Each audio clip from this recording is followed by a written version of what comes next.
오늘도 좋은 인연으로 만나게 되어 반갑습니다. 여러분의 하루가 복으로 가득하시길 정성을 다해 기원드립니다.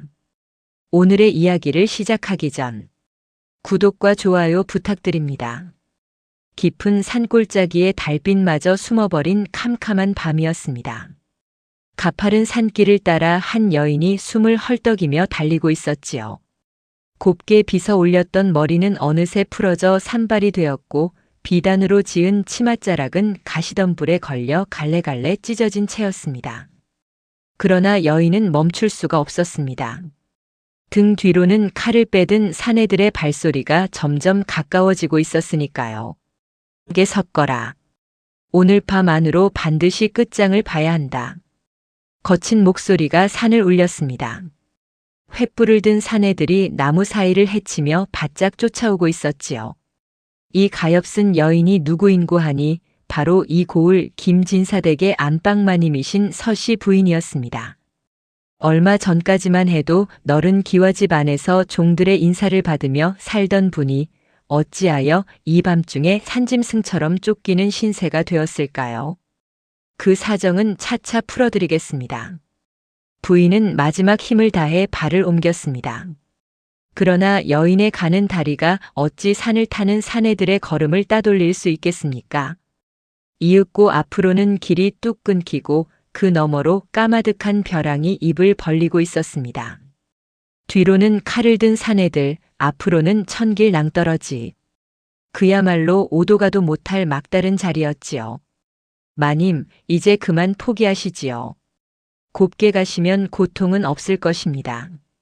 사내들의 우두머리가 칼끝을 겨누며 한 발 한 발 다가왔습니다. 부인은 두 눈을 질끔 감았습니다. 차라리 스스로 몸을 던져 저 더러운 손에 죽지 않으리라 그런 마음이었지요. 바로 그 순간이었습니다. 마님, 거기서 뭐 하셔요? 난데없이 옆 수풀에서 작은 그림자 하나가 쑥 튀어나왔습니다. 다 해진 무명옷을 입고 머리는 까치집처럼 헝클어진 어디서 봐도 영락없는 어린 종아이였습니다. 나이는 고작 11살이나 되었을까요? 늘 해벌쭉 웃고 다니며 행랑채 부엌길을 거들던 이 댁에서 가장 어수룩하다 손가락질 받던 노비 아이였지요. 이름은 단이었습니다. 칼을 든 사내도 쫓기던 부인도 모두 어이가 벙벙해진 그 짧은 틈을 타 다니는 부인에게 와락 달려들었습니다. 그리고는 있는 힘을 다해 부인의 몸을 벼랑 아래로 떠밀어 버렸지요. 으악! 찢어지는 비명과 함께 부인의 모습이 까마득한 어둠 속으로 사라졌습니다. 사내들은 입을 떡 벌린 채 그 자리에 굳어버렸습니다. 손 하나 까딱하지 않았는데 죽여야 할 사람이 제 발로 황천길로 떨어진 셈이었으니까요. 허허, 저 모자란 계집종 덕에 일이 수월하게 풀렸구나. 저 높이에서 떨어졌으니 살아있을 리 없다. 모두 철수한다. 사내들은 낄낄거리며 횃불을 거두고 어둠 속으로 사라졌습니다. 산속에는 콧물을 훌쩍이는 어린 노비 하나만 덩그러니 남았지요. 그런데 이 아이 사내들의 발소리가 완전히 멀어지자 표정이 싹 달라졌습니다. 해벌쭉하던 웃음기는 씻은 듯 사라지고 두 눈이 별빛 아래 형형하게 빛나기 시작한 것이었습니다. 자, 여기서 잠시 짚고 넘어가야겠습니다. 이 작은 아이가 대체 누구인지 그리고 어찌하여 살려야 할 마님을 도리어 벼랑 아래로 떠밀어 버렸는지 말이지요. 정말 천벌을 받아야 마땅한 끔찍한 짓을 한 것일까요? 그것이 과연 마님을 구하기 위한 묘책이었는지 아니면 정말로 모자란 아이의 철없는 행동이었는지 다음 이야기를 통해 천천히 풀어가 보도록 하겠습니다. 이야기를 제대로 풀어내려면 먼저 단이라는 아이와 김진사댁이 어떤 집안인지부터 말씀드려야겠습니다. 이곳은 한양에서 멀리 떨어진 청악골이라는 산골 마을이었습니다. 사방이 높은 산으로 둘러싸여 있어 한번 들어오면 나가기도 쉽지 않은 외진 곳이었지요. 그러나 이 마을에는 대대로 학식 높은 선비를 배출해온 김진사댁이 있었습니다. 지금의 김진사 어른은 젊은 시절 과거에 급제하여 한양에서 벼슬살이를 하다 늙은 부모님을 모시기 위해 고향으로 돌아온 분이었습니다. 욕심 없고 정직한 성품으로 마을 사람들에게 글을 가르치고 어려운 일이 있으면 발벗고 나서 도와주니 온 동네 사람들이 김진사 어른을 친아버지처럼 따랐지요. 이 댁에는 부모 없이 어릴 적부터 노비로 들어와 자란 단이라는 아이가 있었습니다. 단이는 갓난아기 때 마을 어귀에 버려져 있던 것을 마음씨 고운 서씨 부인이 거두어 키운 아이였지요. 그러나 단이는 어려서부터 좀 모자란 아이로 통했습니다. 누가 말을 걸어도 그저 해벌쭉 웃기만 하고 행여 그릇을 깨뜨려도 화 한 번 내는 법 없이 멍하니 서 있을 뿐이었으니까요. 행랑채 다른 종들은 단이를 보고 혀를 끌끌 차며 모자란 아이 하고 불렀습니다. 그러나 그 누구도 알지 못했습니다. 그 해벌쭉 웃는 얼굴 뒤에 무서울 만치 영특한 머리가 감추어져 있다는 사실을 말이지요. 단이는 매일 새벽 부엌일을 마치고 나면 사랑채 담벼락 아래에 쪼그려 앉아 있는 것이 유일한 낙이었습니다. 그 안에서는 김진사 어른이 마을 아이들에게 천자문이며 명심보감을 가르치는 소리가 흘러나왔지요. 한데 이 아이 단 한 번 귀에 담은 글귀는 토시 하나 틀리지 않고 죄다 외워버리는 것이었습니다. 게다가 어른들이 무심코 흘리는 대화 속에서도 그 속에 담긴 진짜 마음을 읽어내는 눈치까지 지녔으니 가히 하늘이 내린 재주라 할 만했지요. 언젠가 마을에 큰 홍수가 나서 뒷산 자락의 둑이 무너질 위기에 놓인 적이 있었습니다. 어른들이 발만 동동 구르고 있을 때 단이는 슬그머니 둑 한쪽 자리를 가리켰습니다. 저기가 약해요. 저기부터 막아야 해요. 어른들은 모자란 아이가 헛소리를 한다며 처음에는 듣지 않았습니다. 그러나 마지못해 그 자리에 흙더미를 쌓았더니 정말로 그곳이 가장 먼저 무너지려던 자리였던 것이지요. 단이는 둑을 타고 흐르는 물살의 작은 소용돌이만 보고도 그 아래 흙이 패어 들어가고 있다는 것을 짐작했던 것입니다. 그러나 마을 사람들은 그저 운이 좋았으려니 여길 뿐 누구도 이 어린 종아이의 영특함을 눈치채지 못했습니다. 다만 단이는 일찍부터 한 가지 사실을 깨닫고 있었습니다.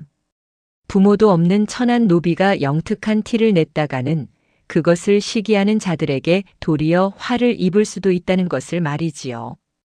그리하여 단이는 살아남기 위해 철저히 모자란 아이 행세를 해온 것이었습니다. 그런 단이가 그날 밤 마님이 산속에서 자객들에게 쫓기는 모습을 우연히 보게 된 것이었습니다. 그런데 이 모든 일이 벌어지기까지 김진사 댁에는 또 어떤 사정이 있었을까요? 평화롭던 이 댁에 어찌하여 칼을 든 자객들까지 들이닥치게 되었는지 그 뒤에 숨은 검은 손길에 대해 다음 이야기에서 차근차근 풀어보겠습니다.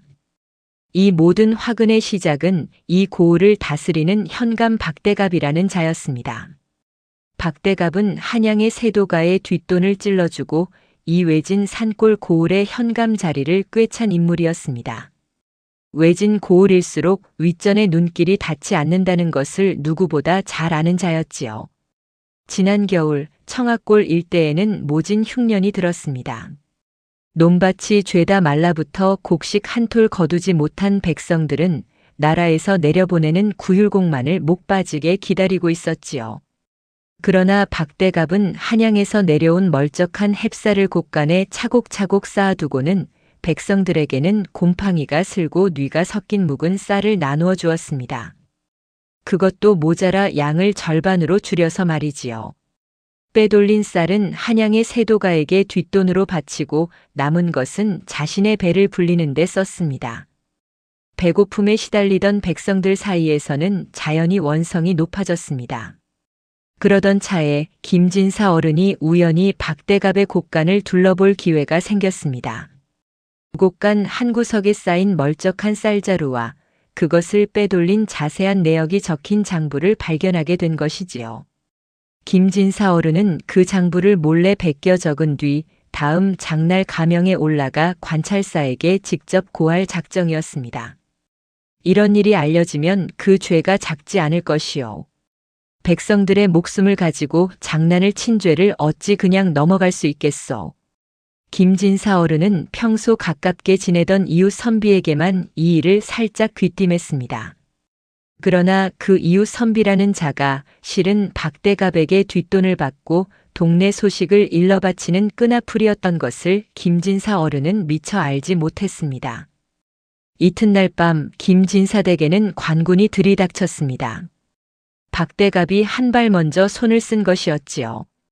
박대갑은 김진사가 영모를 꾀하는 무리와 내통하며 병장기를 숨겨두고 있다는 거짓 죄목을 뒤집어 씌웠습니다.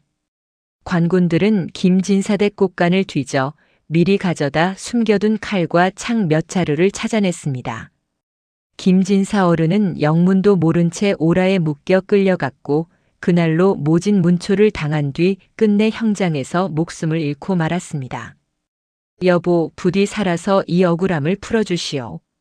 김진사 어른이 마지막으로 남긴 말이었습니다. 죽기 전 김진사 어른은 베껴 적은 장부를 부인에게 몰래 전했습니다. 박대갑은 이것으로도 마음을 놓을 수 없었습니다. 부인이 그 장부를 들고 가명에 가서 고발한다면 자신의 죄가 만천하에 드러날 것이었으니까요. 화근은 뿌리째 뽑아야 한다. 박대갑은 그렇게 생각했습니다. 그날 밤 박대갑은 수하의 자객들을 시켜 서씨 부인을 산속으로 끌고 가 죽이라 명했습니다. 명목은 김진사의 죄에 부인도 가담했으니 사사한다는 것이었지요. 그러나 실은 장부를 빼앗고 그것을 본 입을 영원히 막으려는 속셈이었습니다. 서씨 부인은 한밤중 자객들에게 끌려 산으로 향했습니다. 그러나 도중에 부인은 죽을 힘을 다해 도망쳤고 그것이 바로 1챕터에서 보았던 그 추격전이었던 것입니다. 그렇다면 단이는 어찌하여 그 자리에 있었으며 또 어찌하여 부인을 벼랑 아래로 떠밀었을까요? 단이가 그날 밤 산속에 있었던 것은 결코 우연이 아니었습니다.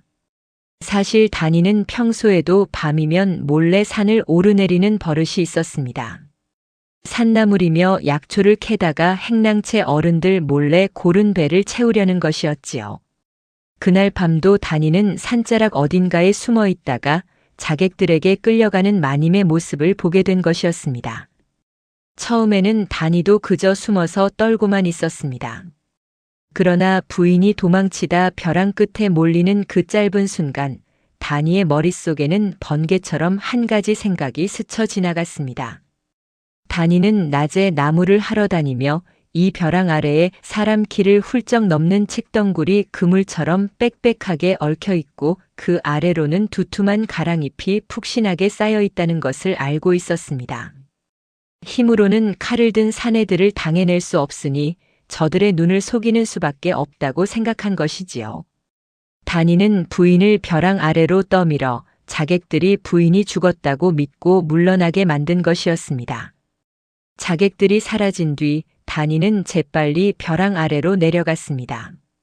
아니나 다를까 부인은 칡덩굴에 걸려 충격이 한 차례 줄어든 뒤 가랑잎 위로 굴러떨어져 여기저기 긁히고 멍이 들었을지언정 목숨에는 아무런 지장이 없었습니다.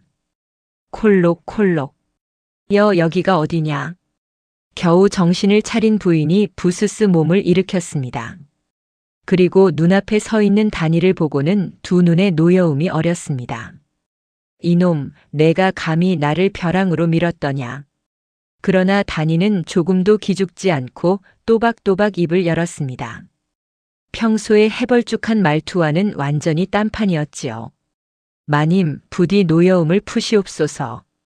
소인이 마님을 해하려 했다면 어찌 저들이 빤히 보는 앞에서 칡덩굴이 깔린 자리로 밀었겠습니까? 자객들은 마님이 떨어져 죽으신 줄로만 알고 물러갔으니 이제 마님께서는 잠시나마 목숨이 안전하시옵니다. 부인은 흠칫 놀랐습니다. 늘 모자란 줄로만 알았던 어린 종아이의 입에서 이토록 또렷하고 사리에 맞는 말이 나올 줄은 꿈에도 몰랐기 때문이었지요. 내가 정말 그것을 미리 헤아리고 일부러 그리하였단 말이냐? 그러하옵니다. 힘으로는 저들을 이길 수 없으니 저들의 눈을 속이는 수밖에 없었사옵니다. 부인은 그제야 모든 것을 깨닫고 한동안 말을 잇지 못했습니다. 고작 11살짜리 어린 종아이가 그 숨막히는 짧은 순간에 자신의 목숨을 구할 묘책을 떠올리고 그대로 실행에 옮겼다는 사실이 도무지 믿기지 않았던 것이지요. 너는 그동안 어찌하여 그 영특함을 그토록 숨기고 살았더냐. 마님, 칼은 칼집에 들어있을 때가 가장 무서운 법이옵니다. 함부로 빼어든 칼은 도리어 제 주인을 베는 법이지요. 부인은 그 말에 또 한 번 놀랐습니다. 11살 아이의 입에서 나온 말이라기에는 너무도 깊고 신중했기 때문이었지요. 그날 밤 두 사람은 다니가 평소 봐두었던 산속 깊은 동굴로 몸을 숨겼습니다. 그리고 이때부터 어린 노비 소녀와 누명을 쓴 마님의 기막힌 동행이 비로소 시작된 것이었습니다. 동굴 안 다니는 마른 나뭇가지를 모아 작은 불을 피웠습니다. 그리고 산에서 캐온 도토리와 산열매를 부인 앞에 가만히 내밀었지요. 마님, 변변치 못한 것이오나 우선 배를 채우셔야 하옵니다. 곱게 자란 부인의 입에 맞을 리 없는 음식이었지만 부인은 한참을 가만히 다니를 바라보다 그만 눈시울을 붉혔습니다. 고맙구나. 영감께서 돌아가신 뒤로 나를 진심으로 위해주는 이가 너 하나뿐이로구나.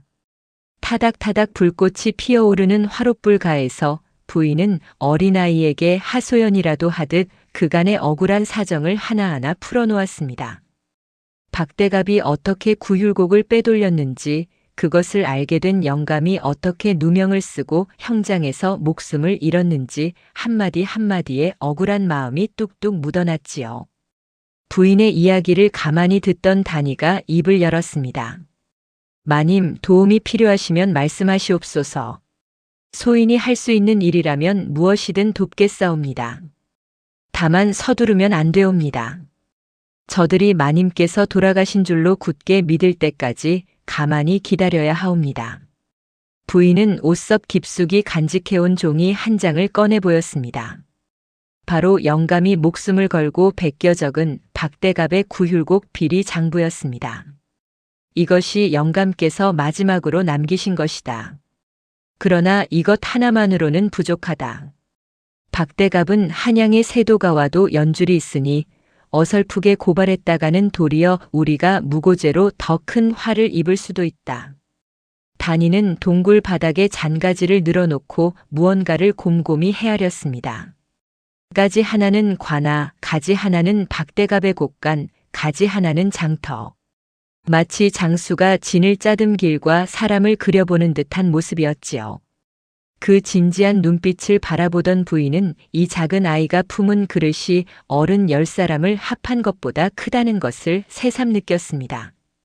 다음 날 밤부터 다니는 홀로 산을 내려가 분주히 움직이기 시작했습니다. 다니는 평소 나무를 하러 다니며 봐두었던 산길을 따라 들키지 않고 마을로 내려갈 수 있는 길을 꿰고 있었지요.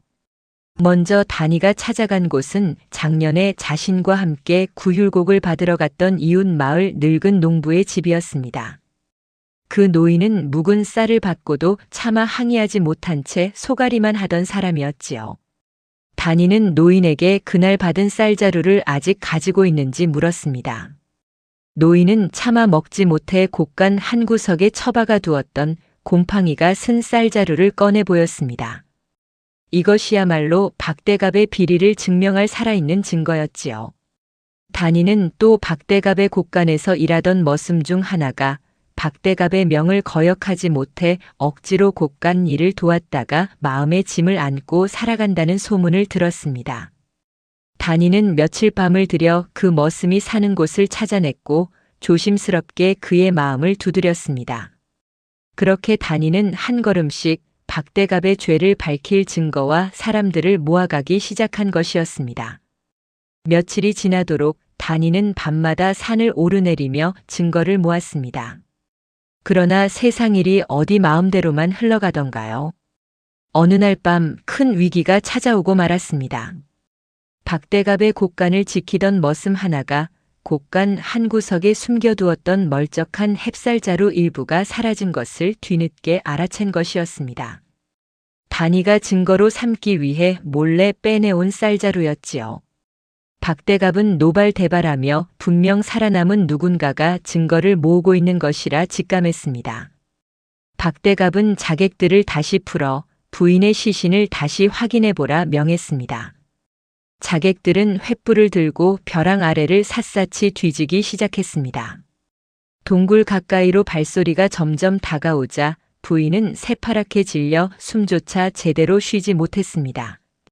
바로 그 절체절명의 순간 단이가 침착하게 나섰습니다. 마님, 가만히 계셔야 하옵니다. 단이는 미리 만들어둔 멧돼지 덫의 줄을 슬쩍 잡아당겼습니다.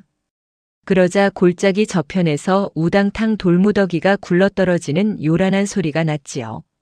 저쪽이다. 저쪽에서 소리가 났다. 자객들은 그 소리에 우르르 반대편으로 몰려갔고 동굴 쪽의 위기는 거짓말처럼 스르륵 풀렸습니다. 부인은 그제야 참았던 숨을 길게 내쉬며 다시 한번 단이의 비범함에 혀를 내둘렀지요. 그러나 단이는 알고 있었습니다. 이대로 시간을 끌다가는 언젠가 들킬 날이 온다는 것을 말이지요. 이제는 모아둔 증거를 관아보다 윗선인 가명에 직접 전해야 할 때였습니다. 그러나 산골에서 가명까지는 한참 먼 길이었고 더구나 누명을 쓴 죄인의 가족인 부인과 천한 노비인 단이가 함부로 가명을 찾아가 봤자 문턱도 넘기 어려운 처지였습니다. 마님, 길이 아주 없는 것은 아니옵니다. 단이가 입을 열었습니다. 소인이 곡간 머슴에게 들으니 이번 가을 박대갑이 한양의 세도가에게 잘 보이기 위해 새로 부임할 관찰사를 청하골로 초청하여 큰 잔치를 벌인다 하옵니다. 그날 관찰사가 직접 이 고을에 발을 들이는 그날이야말로 모든 것을 바로잡을 수 있는 단 한 번의 기회이옵니다. 부인은 단이의 말에 가만히 고개를 끄덕였습니다. 그러나 그 잔치 자리에 어찌 우리가 들어갈 수 있단 말이냐. 더구나 박대갑은 분명 그 자리에서 자신을 한껏 포장하려 들 것이다. 단이는 가만히 미소를 지었습니다. 마님, 저기 가장 크게 들떠있는 날이 바로 판을 뒤엎을 가장 좋은 날이옵니다. 다만 그날까지 소인에게 한 사람이 더 필요하옵니다. 단이는 부인에게 한 가지 이름을 물었습니다. 혹시 이 댁에 그 누구보다 충직하면서도 관아에 발이 닿는 사람이 있는지를 말이지요. 부인은 잠시 생각하다 한 늙은 종의 이름을 떠올렸습니다. 바로 김진사댁에서 수십 년을 일한 늙은 머슴 덕만이었습니다. 덕만은 김진사댁에서 나고 자라 평생을 그 댁에서 일한 늙은 머슴이었습니다. 김진사 어른이 처형된 뒤 박대갑은 김진사댁의 종들을 모두 관아의 허드레질로 끌어다 부리고 있었지요. 덕만 역시 관아 마당을 쓸고 장작을 패는 일을 하며 하루하루를 보내고 있었습니다. 단이는 어느 날 밤 관아 근처까지 내려가 덕만이 홀로 장작을 패는 틈을 노려 조심스럽게 다가갔습니다. 덕만 아저씨. 덕만은 처음에는 죽은 줄로만 알았던 마님댁의 어린 노비가 살아서 나타나자 너무 놀라 도끼를 떨어뜨릴 뻔했습니다. 단이는 재빨리 그간의 일을 모두 일러주었습니다. 부인이 살아계시다는 것, 그리고 박대갑의 죄를 밝힐 증거를 모으고 있다는 것을 말이지요. 덕만은 그 말을 듣고 한참을 흐느꼈습니다. 마님께서 살아계시다니 이것이 꿈은 아니겠지. 내 비록 늙고 힘없는 종이지만 마님을 위해서라면 무엇이든 하겠다. 단이는 덕만에게 자신이 모은 것들을 차례로 건넸습니다. 곰팡이가 쓴 묵은 쌀자루의 일부, 곡간 머슴이 직접 손으로 적어 내려간 자술서, 그리고 김진사 어른이 목숨을 걸고 베껴 적은 비리 장부까지. 단이는 덕만에게 한 가지를 부탁했습니다. 아저씨, 이것을 잘 보관하고 계셔야 하옵니다. 그리고 며칠 뒤 관찰사 나리께서 이 고을에 오시는 잔치날 아저씨께서 잔치 음식을 나르는 일을 맡게 되시거든 그 틈을 타 이것을 관찰사 나리께 직접 전해주셔야 하옵니다. 덕만은 무겁게 고개를 끄덕였습니다. 다행히 덕만은 평생을 부엌일과 잔치 준비에 잔심부름을 해온 터라 관아에 큰 잔치가 있을 때면 을에 음식을 나르는 일을 맡곤 했습니다. 박대갑은 늙은 종 하나가 음식을 나르는 일에는 별다른 의심을 두지 않았지요. 며칠 뒤 마침내 관찰사가 청학골에 도착한다는 소식이 전해졌습니다. 박대갑은 관아 마당에 큰 잔치를 벌이고 고을의 유지들과 양반들을 모두 불러 모았습니다. 잔치 음식이 산처럼 쌓이고 풍악 소리가 울려 퍼졌지요. 박대갑은 새로 부임한 관찰사에게 잘 보여 더 큰 자리로 올라갈 꿈에 부풀어 있었습니다. 한편 단이와 부인은 잔치가 열리는 그날 동굴을 나서 관아 근처 으슥한 곳에 몸을 숨겼습니다. 단이가 부인에게 말했습니다. 마님, 이제 모든 것은 덕만 아저씨와 관찰사 나리께 달려 있사옵니다. 그러나 만약 덕만 아저씨가 증거를 전하는데 실패한다면 마님께서 직접 관찰사 나리 앞에 나서셔야 할지도 모르옵니다. 마음의 준비를 하셔야 하옵니다. 부인은 떨리는 손으로 단이의 손을 꼭 잡았습니다. 그리고 멀리서 들려오는 잔치의 풍악 소리에 귀를 기울이며 운명의 순간을 기다리기 시작했습니다. 관아 마당에는 색색의 깃발이 바람에 나부끼고 화려한 옷차림의 양반들이 빼곡히 늘어앉아 있었습니다. 박대갑은 관찰사 곁에 바짝 붙어 앉아 연신 술잔을 권하며 입에 침이 마르도록 자신을 내세웠습니다. 이 고을은 제가 부임한 이래로 그야말로 태평성대를 누리고 있사옵니다. 백성들이 모두 배불리 먹고 편안히 지내니 모두가 나리의 은덕이옵니다. 관찰사는 점잖게 고개를 끄덕이며 술잔을 받았습니다. 그런데 그때 음식을 나르던 늙은 종덕만이 관찰사 곁으로 슬그머니 다가갔습니다. 덕만은 음식 그릇을 내려놓는 척하며 소매 속에 숨겨두었던 종이 뭉치를 관찰사의 무릎 위에 살그머니 올려놓았습니다. 나리 부디 펼쳐보아 주시옵소서.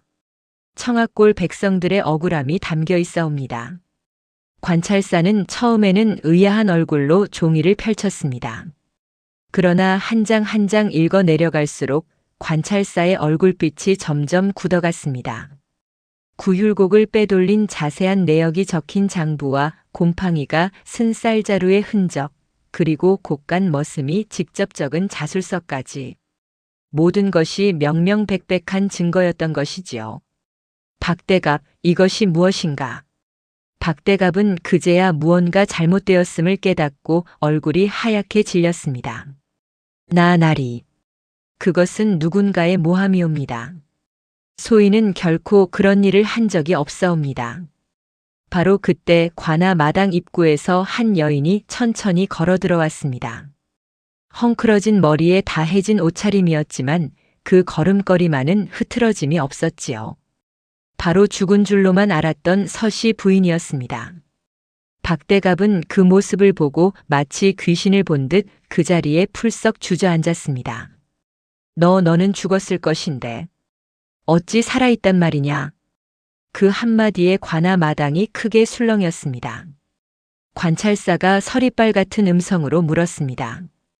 이 부인이 죽었다는 것을 그대가 어찌 아는가? 박대갑은 그제야 제 입으로 죄를 드러낸 것을 깨달았습니다. 부인의 뒤를 따라 콧물을 훌쩍이며 종종 걸음으로 들어오는 어린 노비 소녀 하나가 있었습니다. 바로 단이었지요. 부인은 관찰사 앞에 무릎을 꿇고 그간의 억울한 사정을 하나하나 아뢰었습니다. 남편이 박대갑의 비리를 알게 되어 누명을 쓰고 죽임을 당한 일, 그리고 자신마저 죽이려던 자객들의 손에서 어린 노비 단이가 목숨을 구해준 일까지 모두 말이지요. 관찰사는 곡간 머슴을 불러 다시 확인하고 인근 백성들을 불러 곰팡이 쓴쌀에 대한 증언까지 받았습니다. 더 이상 빠져나갈 구멍이 없었습니다. 박대갑은 그 자리에서 오라에 묶여 끌려갔고 며칠 뒤 모든 죄가 밝혀져 관직을 박탈당하고 멀리 유배를 떠나게 되었습니다. 관찰사는 김진사의 누명을 벗기고 그 명예를 되찾아 주었습니다. 그리고 서씨 부인에게는 빼앗겼던 가산을 모두 돌려주도록 명했지요. 부인은 단이의 손을 꼭 잡고 따뜻한 목소리로 말했습니다. 다나, 내가 아니었다면 나는 산속 이슬로 사라졌을 것이다. 내 이제부터 너를 종이 아닌 내 딸처럼 여기며 살겠다. 단이는 예전 그 천진한 얼굴로 빙긋 웃어 보였습니다. 마님, 소인은 그저 마땅히 할 일을 했을 뿐이옵니다. 세월이 흘러 단이는 부인의 보살핌 속에 글을 배우고 자라 훗날 마을의 어려운 이들을 돌보는 어진 사람이 되었다고 합니다. 옛말에 사람을 겉모습으로 함부로 판단하지 말라 하였습니다. 거지나 종이라 하여 함부로 여길 것이 아니요 진정한 지혜와 사람됨은 결코 신분에 있지 않다는 뜻이지요. 여러분의 곁에도 어쩌면 세상이 미처 알아보지 못한 단이 같은 보석이 조용히 숨어 있을지도 모를 일입니다.